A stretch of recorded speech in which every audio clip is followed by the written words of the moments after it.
So, good afternoon, guys. Welcome to Appalachia's Homestead. I turned on the air a little bit. We've warmed up, and I'm gonna have to we're gonna have to make it a little airish in here. Welcome back to the channel. So, here is the deal. So, I know I always say that. Can't help it. I don't even know I do it half the time. Anyway, I am about to make some cooking videos. I may put it into one. I may do one quick. I don't know how quick it'll be. That's always questionable with me too, but I always say it's gonna be a quick video. That's a lie. I don't mean to lie. It's just quick to me is 23.5 minutes. Quick to you is like 34 seconds. We just sort of don't go eye to eye on that, maybe. I don't know. But here, I'm about to make a video. I'm cooking in the kitchen today. It is October 31st. I hope you're having a wonderful and safe day. If you are participating in any festivities of any sort I hope you did this past weekend, maybe with your church and whatever. But if you're doing something today, be careful, be smart, don't be out late, and put your cats up. Don't let your kitty cats be roaming around outside. Gosh, especially if they're little black cats. What's up with all that crazy town? But anyway, so I'm going to be cooking, and I have some things that I want to update you on in terms of what we've been doing and something that's on my mind today. And so we're going to call this Doomsday and Pumpkins. So this is kind of doomsday, but kind of not. I hope you find it actually to be a little bit more uplifting, because that is actually the direction that I'm going in. So just to let you know, so this past weekend we went to Knoxville. Just to let you know, it's not Knoxville. It's Knoxville. Nashville, Knoxville, Cookville, Greenville. Yeah, and then, Chattanooga's all by itself. But anyway, so just to let you know, yeah, it's not Louisville. I hear people that move around in this area like, we moved to Louisville or Louisville. I'm like, Louisville? Louisville? Over there by the airport? Is that what you're talking about? That's Louisville. So get it right. If you're coming over here to be with us, we're going to get it right. I met a couple this past weekend who has actually left Florida to come to East Tennessee. Boy, we gave them an earful of all sorts of goodies, and they were fantastic people. Really, really nice to meet a lot of different folks. But so on Saturday, we went to, because today is October 31st, so this past weekend, on Saturday, we went to the Self-Reliance Expo in Knoxville. And we had a great time. If you were there, it was so nice to meet so many of you out there. That we met some wonderful people. The Kilted Prepper, he's awesome. And we met Goshen Preparedness, Goshen Prepping. The whole family. You're subscribed to their channel most likely. If you're not, you need to. We met Eric and the family, and we went over and over how to say Appalachia. He was so nice. He's like, no, I want to get it right. He's so calm, y'all. He's so I'm like, blah, blah, blah. And I loved his wife. She was sweet. And they had all the kids, and they were at the expo, and we'd had a good time. But it was so sweet because he was like, now, how do we want to make sure that we're getting it right from the roots and all this. I was like, apple at ya. So go check out their channel. I'm telling you, some super nice folks, y'all. Really, truly, truly, it's so nice to meet up with like-minded, good-hearted people. That's really what we need to be focusing on here in our community. And, I look forward to seeing them again. And we just had a really good time. And all the folks there at the expo were really great. It was Saturday and Sunday. I think it bounces around to a couple of different places in the country. And so this is the first time I had been to this. So this was really fun. It was really, really good. So I look forward to going back again, hopefully next year. So we will see. But so that's what we did that. And we've done a lot of family stuff this weekend. And I've been taking everything off PayPal.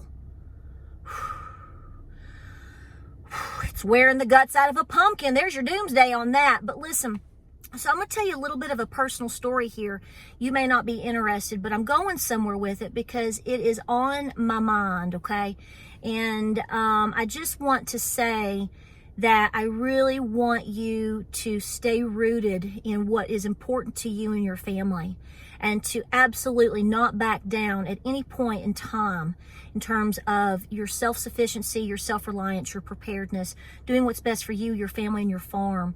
It is so critical. It is so critical, and everything counts. We know this. Don't stop, okay?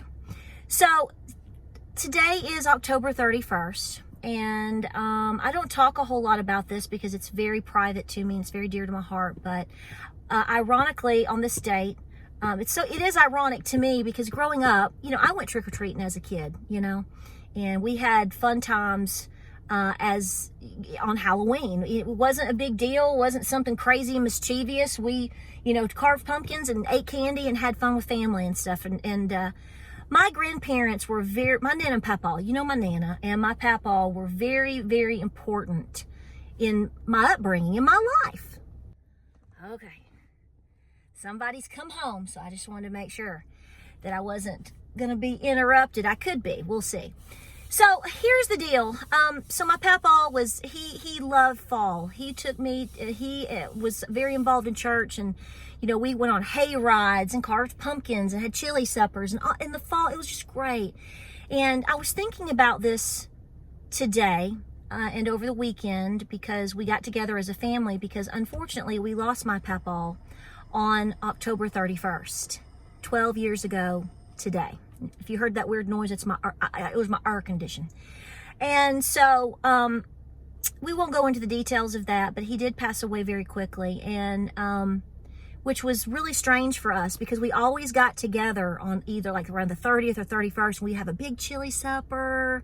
We did all kinds of fun stuff as a family. So we lost him on October 31st, and he went home to be with the Lord, and he was such a gentleman. You won't find a better soul. I don't care who you are. You won't find a better soul.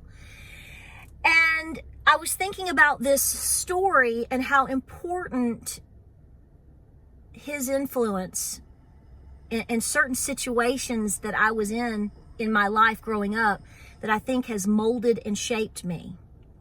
So there's a particular story about pumpkins, and I hope you get something out of this.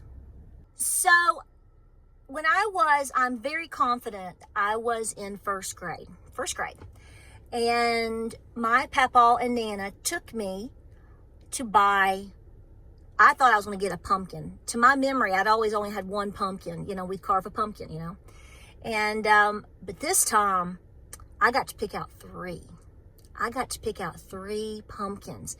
And we went down to a little place. If you're in the area of Knoxville, in the Farragut area, they're on Kingston Pike. It's not there anymore. It's there kind of where the Wendy's is on Kingston Pike. In that area, there was a place called Concord Produce. We don't call it Concord. We call it Concord.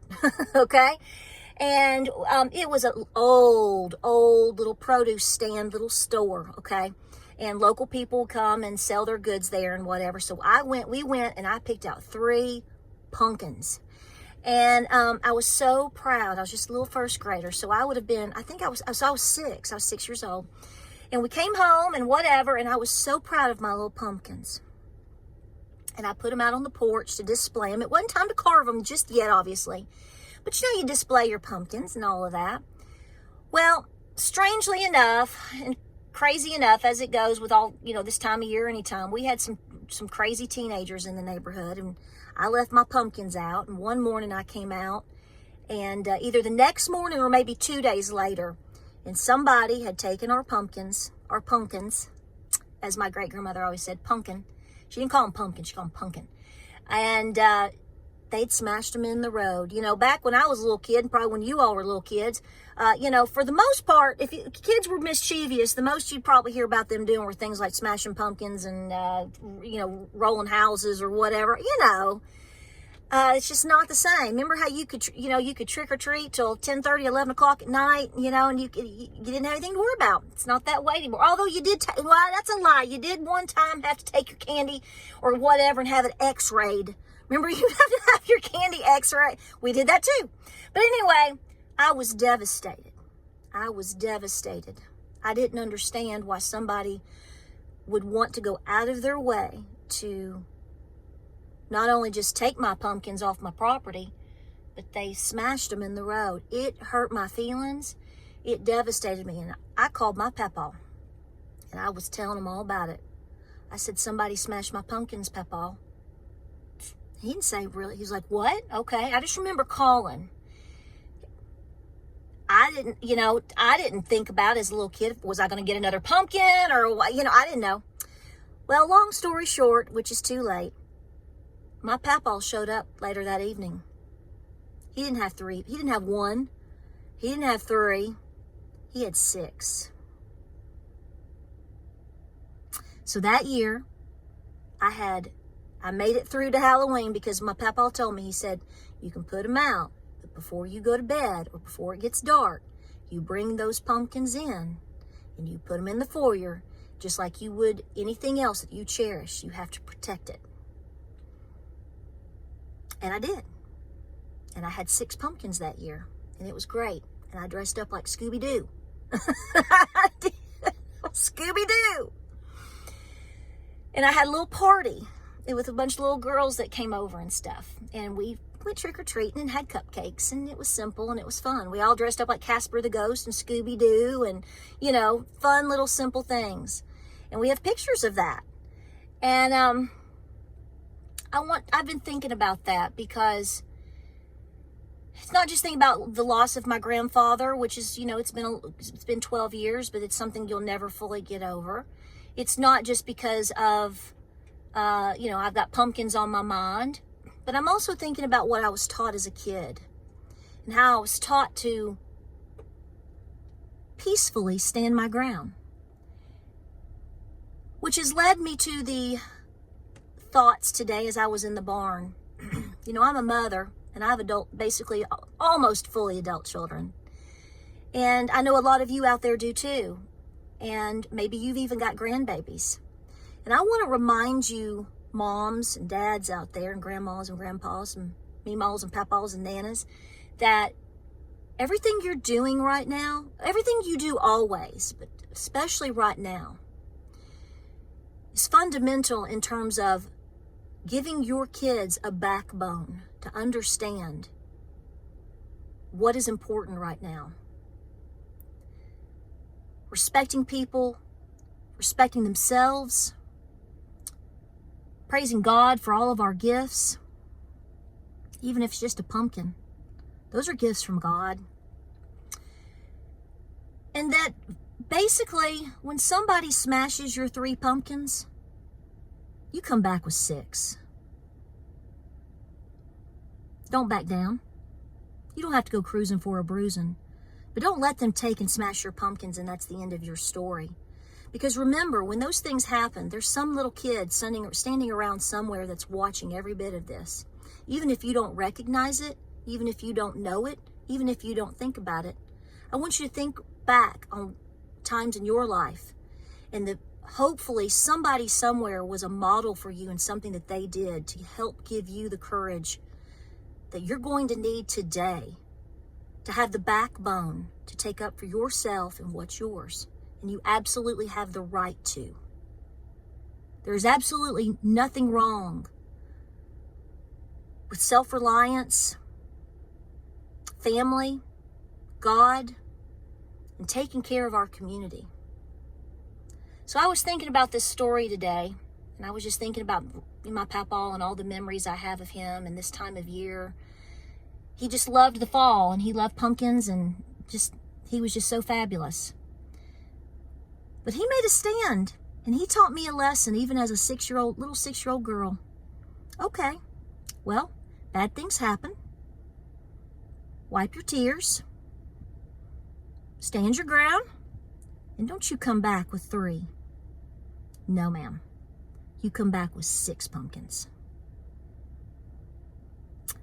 I hope you enjoyed the video. We're going to get in here and we're going to cook. We're going to enjoy the day. It's a very busy time for all of us right now. I know a lot of you have a lot on your mind and on your plates. And I know the anxiety of the times is very high. But you remember who you are and you remember what